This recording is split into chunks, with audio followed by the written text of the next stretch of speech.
Para sahabat yang terkasih, salam berkah di hari Minggu ini. Wah, khususnya di hari Minggu Misi Sedunia.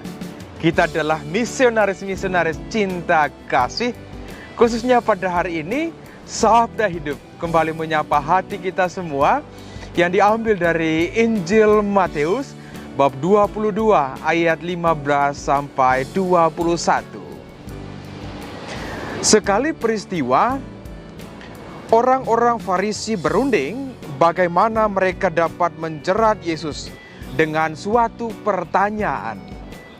Mereka menyuruh murid-murid mereka bersama orang-orang Herodian bertanya kepada Yesus, "Guru, kami tahu Engkau adalah seorang yang jujur dan dengan jujur mengajarkan jalan Allah. Dan engkau tidak takut kepada siapapun juga, sebab engkau tidak mencari muka. Katakanlah kepada kami pendapatmu. Bolehkah membayar pajak kepada kaisar atau tidak?" Tetapi Yesus mengetahui kejahatan hati mereka. Maka ia lalu berkata, "Mengapa kamu mencobai aku, hai orang-orang munafik? Tunjukkanlah kepadaku mata uang untuk pajak itu." Mereka membawa suatu dinar kepada Yesus. Maka Yesus bertanya kepada mereka, "Gambar dan tulisan siapakah ini?" Jawab mereka, "Gambar dan tulisan Kaisar." Lalu kata Yesus kepada mereka, "Berikanlah kepada Kaisar apa yang wajib kamu berikan kepada Kaisar, dan kepada Allah apa yang wajib kamu berikan kepada Allah."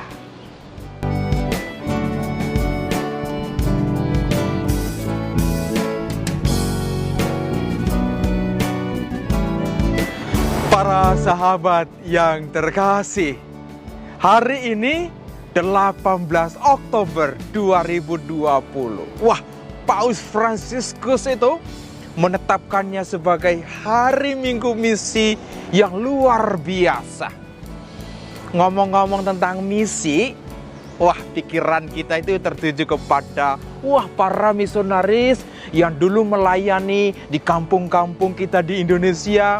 Dan sekarang ya mereka sudah usia tua kembali ke negara masing-masing. Atau bisa jadi pikiran kita, misi itu ke Eropa, ke Afrika, atau ke berbagai tempat. Ya, itulah misi, kemana kita diutus. Karena memang pas sekali dengan tema yang diangkat oleh gereja, yang diambil dari kitab Nabi Yesaya, bab 6 ayat 8. "Ini aku, utuslah aku." Utuslah aku kemana? Ke dunia, ke tempat di mana saja. Karena melalui sakramen pembaptisan saya adalah nabi, raja dan imam. Dan kemudian yang tertabis seperti saya atau hidup biarawan-biarawati kemudian diutus menjadi misionaris kemana-mana. Kita dipanggil masuk dalam perahu yang sama, kata Paus Fransiskus. Khususnya dalam situasi dunia saat ini, COVID-19. Bagaimana perahu itu, ombaknya itu tidak kecil lagi, sangat gede. Dan sekarang saatnya itu kita bersama-sama melangkah untuk keluar dari kenyataan yang ada. Dan bagaimana spirit misioner itu ada dalam diri saya dan para sahabat. Saya punya satu kesaksian yang luar biasa tentang seorang suster di Indonesia. Namanya Suster Lorencia. Atau di Kupang NTT itu dikenal dengan Suster Kargo. Saya sendiri belum bertemu secara langsung beliau. Tetapi karya misinya melalui Facebook dan juga WA, kami sering sharing bersama. Dan saya merasakan kekuatan misi yang artinya memberi, itu nampak sekali. Dalam situasi dunia saat ini, ya ada banyak nyawa, khususnya pekerja migran dari luar negeri yang meninggal dan kemudian dibawa ke NTT khususnya. Dan bagaimana suster ini, dia ke bandara dengan tim itu, menjemput dan kemudian bawa ke kampung-kampung. Bagi saya, bukan soal bagaimana menjemput, membawanya, tetapi hati seorang misionaris nggak harus ke luar negeri. Tetapi bagaimana dalam situasi kedukaan seperti ini, dia hadir, memberi dirinya, memberi hatinya, khususnya bagi keluarga yang berduka. Dan kalau kita renungkan para sahabatku yang terkasih, misi yang tidak mudah ini, tetapi luar biasa, menyentuh hati kita semua. Dan inilah yang menjadi inti dari Injil pada hari ini. Memang ngomongnya tentang pajak. Ketika Yesus bertanya, tunjukkanlah kepadaku mata uang untuk pajak itu. Maka mereka keluarkan itu 1 dinar. Tafsiran kita boleh beda-beda tentang 1 dinar ini. 1 dinar bagi saya, para sahabatku yang terkasih, itu adalah sebuah pemberian yang kita beri kembali kepada Tuhan Yesus. 1 dinar itu bisa jadi, waktumu, tenagamu, materimu, atau apa saja diberikan untuk karya misi Tuhan. Saya yakin dan percaya, disinilah kekuatan untuk memberi itu. Dan ketika kita memberi, bagaimana hati yang menerima itu penuh dengan sukacita. Maka kita terlepas dari diri kita bersama-sama dengan mereka yang bersukacita. Karena itu kekuatan utama seorang misionaris itu letaknya pada sukacita. Kemarin juga kami ada webinar dengan Suster Agnes.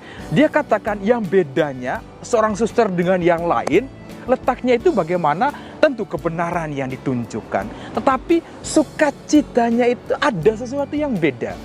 Dan saya percaya, saya dan para sahabat, kita semua adalah misionaris cinta kasih. Ketika kita memberi, sukacita itu tidak dibeli loh, tetapi diberikan langsung oleh Tuhan. Karena itu jangan pernah putus asa menjadi seorang misionaris, tetapi melangkahlah. Karena di sana bukan kita yang melayani, tetapi kuasa Tuhan dalam diri kita. Ketika hati kita itu sungguh-sungguh diberikan kepada misi Tuhan dalam gereja, maka cobaan, jeratan, atau apa namanya itu, dengan sendirinya itu menjadi sebuah kekuatan kita untuk melangkah lebih maju, lebih mendalam lagi dalam melayani Tuhan. Injil yang hidup itu adalah Injil yang memberi. Hati yang hidup itu adalah hati yang memberi. Dan kemudian bagaimana jiwa-jiwa pemberi ini akan berdampak apa yang disebut dengan sukacita. Teruslah menjadi misionaris khususnya dalam dunia, dalam situasi COVID-19 ini. Karya Tuhan ada dalam diri kita dan Dia nyatakan, Dia Emmanuel beserta kita. Teruslah melangkah para sahabatku yang terkasih. Sabda Tuhan, sabda hidup. Tuhan Yesus memberkati. Bunda Maria merestui. Amin.